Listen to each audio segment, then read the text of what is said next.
Ava, thank you so much for having me over today. It was nice seeing your new place. Good evening, Olivia. I honestly never imagined that in the first meeting with my brother's girlfriend, I would be showing off my new house, and to top it off, you'd be here too. I thought it was just going to be a casual thing, but look at this. Well, I'm glad I came. I was actually looking forward to meeting Nathan's sister too. You know, the whole first-time meeting thing. It happens to everyone, right? There's no reason to make a big deal out of it. That's not quite what I meant, but whatever. By the way, though, I was thinking, you're still single, aren't you? At 30 years old? Yes, I'm still single. Is there something wrong with that? Well, it's just, I find it a bit strange. You're 30, you're single, and you bought a house? I mean, you have the money to buy a house, but for some reason you still can't seem to find a partner? You just gave up on marriage altogether? That kind of feels a little sad to me, don't you think? I don't really think being 30 and single is all that uncommon these days, though. But still, you bought a house as a single person. I mean, that's kind of unfair, don't you think? Unfair? Yeah, I can definitely smell something strange going on here. I just feel like someone more suitable should be the one living in that house, not someone who's single. Someone more suitable? Yeah, someone like me, of course. Nathan and I will get married and then we'll move into that house. What? You know, the house you bought? It's a 4-bedroom, 2-bathroom property, right? And it's near the station with a lovely garden. I mean, that's amazing, but honestly, it's just way too big to live in by yourself. It would be such a waste, right? So Nathan and I are planning to get married and we'll move in together. I'll be the one living there. You should just hand over the keys to me when the time comes. Oh, and don't worry about giving me a spare key, okay? I'll be living there, so I don't need one from you. I'm going to have to decline. What? Honestly, I didn't want to bring this up because it's so sudden, but the truth is, yes, I'm single, but I do have a fiancé. I won't be living there alone. Wait, what? The deed to the house is actually in both my name and my fiancé's name, so it's not just mine to decide what happens with. Oh, really? Ava, didn't you just earlier talk about how a single woman who couldn't get married ends up buying a house alone? And now you're saying you actually have a fiancé? That's a little hard to believe, don't you think? If you're going to lie, at least make it a little more believable. Honestly, I'm not buying it. You were pretty spot on with your assumptions, but it's clear that this part is just a fabrication. Don't twist what I said into something it wasn't. You're just making up a story now. Is that so? Well, even if it wasn't exactly what you said, I guess I wasn't that far off, was I? I think you should focus on packing your stuff instead of making excuses for yourself. I don't need to pack right now. Actually, this timing couldn't be better. The lease on my current apartment is up for renewal, so it's the perfect moment to move in. It's almost like fate. I didn't say you could just move in there. Oh, wait, don't forget. Nathan still needs to propose to me. This conversation is completely going off track.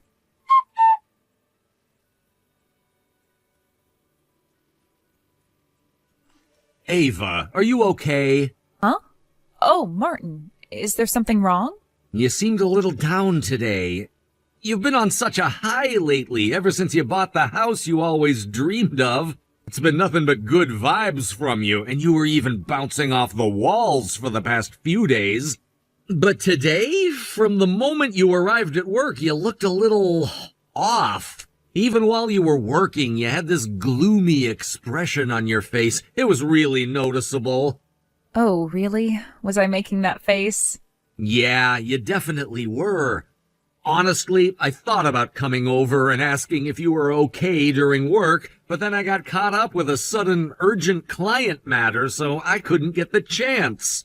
Sorry for worrying you. I guess I just had to focus on work today. I didn't mean to seem off, but there's a lot on my mind. No, it's fine. It's just that I didn't see any mistakes in your work, so I wasn't really worried about that. But hey, I did hear you had your family over to see the new house yesterday. How did that go? Was everything okay? Yeah, that's right. I invited my family over for the housewarming just to show them the new place. But for some reason my brother's girlfriend showed up as well, and I wasn't expecting her. Wait, Nathan's girlfriend? Yeah, and when I asked Nathan about it, he told me that she works with him. Apparently she's been asking him out for a while, even though he kept turning her down. Finally, he gave in and agreed to date her, and yesterday was their 6th day of dating. But it was my first time meeting her, and let's just say it didn't go as smoothly as I'd hoped. Honestly, I felt like I was talking to someone from another planet. It was like I was having a conversation with an alien, or at least that's what it felt like. What happened exactly? Well, she really seemed to like the house, a little too much, in fact.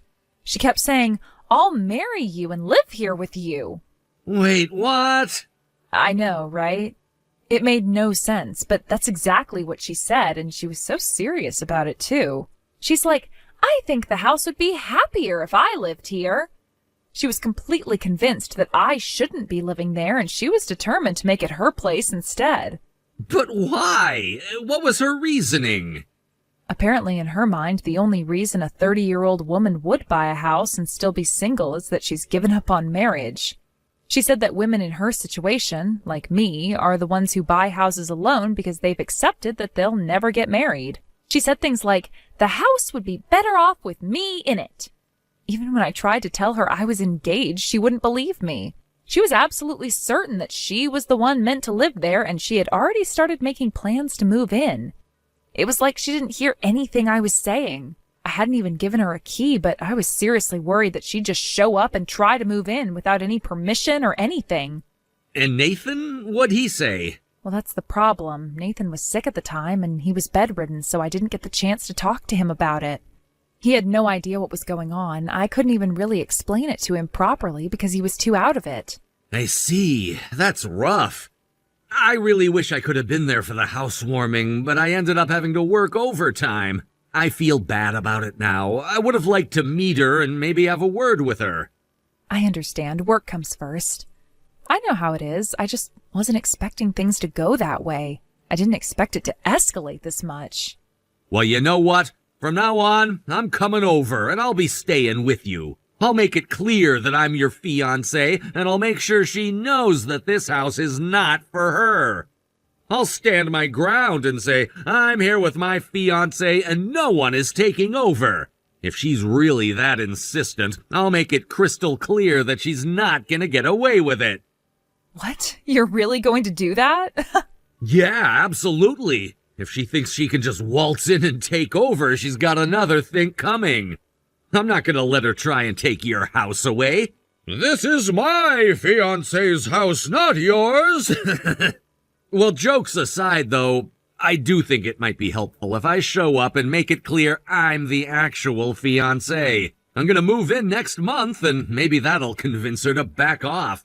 If I show up in person, she might realize this isn't just some made-up story, and she might back down. At least I hope so. That's actually a good idea. You're right, it might make a difference if you show up in person. She might back down once she realizes it's not some fake relationship. How about this? I'll come over tomorrow after work. I know you're buried in overtime until the weekend, so I'll go first and help get things settled. How does that sound? I'll go ahead and take care of things until you can catch up. That would be a huge help. If you don't mind, could you go ahead? I'd really appreciate it. Got it. Consider it done. I'll be over there to make sure everything is okay.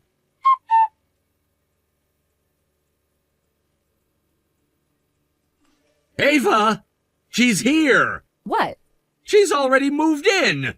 What? How did she get in without the keys? I didn't have time to ask how she did it, but when I showed up, she tried to run off. I caught her, and honestly, I didn't know what else to do, so I ended up calling the police. I had to hand her over to them.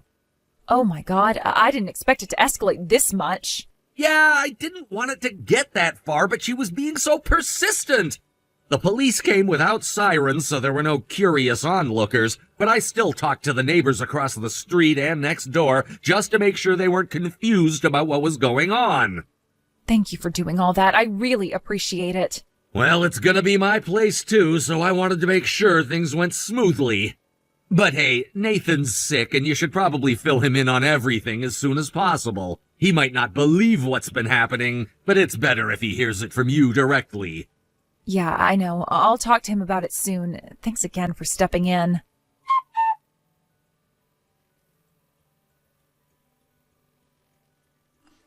That was awful. What was that? I was just watching TV in my new house when this tough-looking old guy barged in and yelled, "Gola!" at me. And then they called the police. I ended up being dragged away in a police car. It was seriously the worst. You're the one who was trespassing, so what are you even saying? Don't forget that your parents had to beg and apologize so that you wouldn't be charged, okay? What the? I just thought I was the one most deserving to live in that new house, that's all. And that's exactly what you can't do. I heard you were sent back to your parents' house in the countryside after that. I tried to get Nathan to come help, but he refused. What was I supposed to do? By the way, who is that tough guy? He said his name was Martin? Martin is my fiancé, actually. What? He's also a senior at my workplace. That day I had to stay late, so I gave him the key and asked him to go ahead and head home. It turns out he showed up at the house and found you there, having just barged in. Wait, you're really engaged? For real?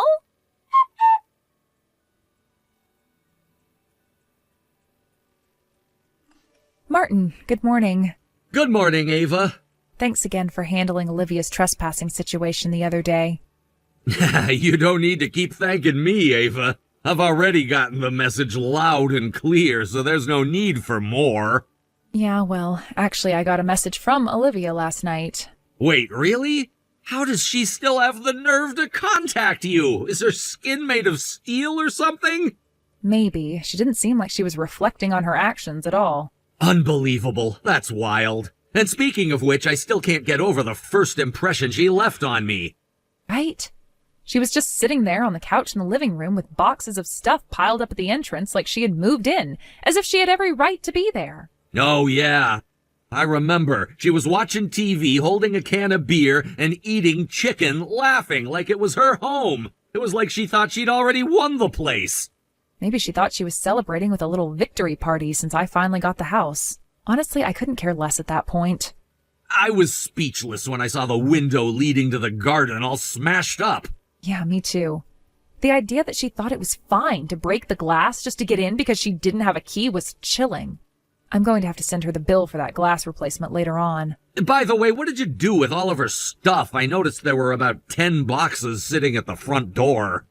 Oh, that. I asked my brother about it. He managed to get the address of her parents' house, and they told me I could send everything back by cash on delivery. So I shipped it all out the other day. I heard she was sent back to her parents' place in the countryside, too. Yeah, apparently her apartment here, where she was living alone, was already conveniently canceled. She had already gone ahead and filled out the paperwork as if she were moving into our new home. So it looks like she had no choice but to go back to her family house. I guess she tried to turn to Nathan for support, but he turned her down too, huh? Exactly. It seems like she thought she could rely on him, but he wasn't having any of it either. She's got nothing left to hold on to now.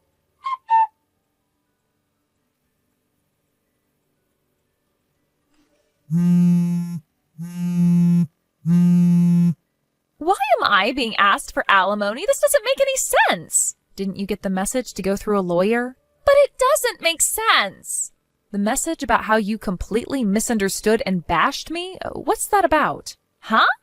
You spread lies about me on social media. You posted, "My boyfriend's sister is so desperate because she can't get married, so she bought a house instead. What a joke. LOL. You see, Nathan and I are twins. We've been in the same school from kindergarten through high school, so a lot of our local friends overlap. Because of that post, your friends who learned about your social media from Nathan thought that I had broken up with my fiancé, Martin." What? That's what happened because of that? Yes, and it caused a whole mess. There was even an ex of mine, someone I broke up with because he cheated, who started demanding I get back together. He even stalked me and waited for me at the nearest station. What? Luckily, Martin stepped in right away and explained the situation. He made sure to set things straight and intimidated him enough to get him to leave, so it was handled quickly. Oh, that scary-looking guy? Yeah, all of this has been causing a lot of trouble for the past few weeks. The alimony claim I'm making is because of that. Wait, you can really ask for alimony over something like that? You'd be surprised. It's clear you still haven't learned from this. But I could also file a criminal report if you want. Wait, no, please, I'll pay the alimony and I'll reflect on it. Then stop contacting me. It's extremely annoying. Oh, why is this happening? What's going to happen to me now?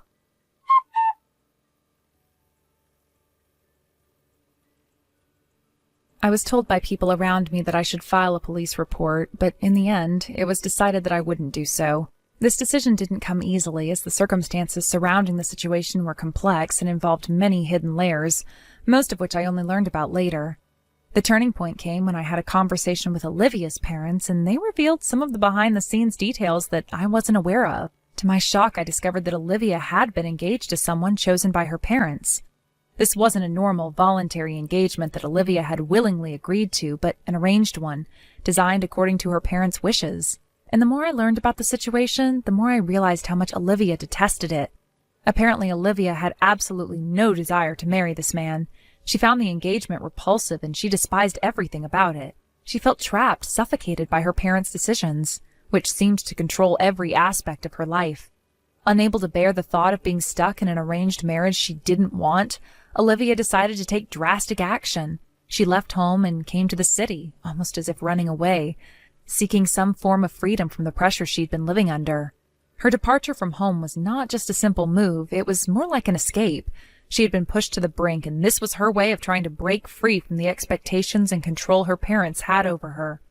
It was as if she was trying to carve out a space for herself, away from the demands that had been placed on her. But while Olivia thought she had gained some freedom, her parents were having none of it. They were insistent that she should return and honor the engagement, even though she had no desire to do so. In fact, Olivia's parents were concerned about the way her rebellious behavior could reflect poorly on their family, particularly in the eyes of society. They didn't want to see their daughter's character tarnished, especially before she got married. They felt that if Olivia went against their wishes, it would somehow stain her reputation before she even stepped into her role as a wife. Their focus wasn't on Olivia's happiness or well-being, but on maintaining a certain image for their family. In their eyes, a marriage arranged in this way, regardless of Olivia's personal feelings, was the best course of action for both her and them. So, to make sure she adhered to their plans, Olivia's parents took measures to ensure that she would never return to me or my family.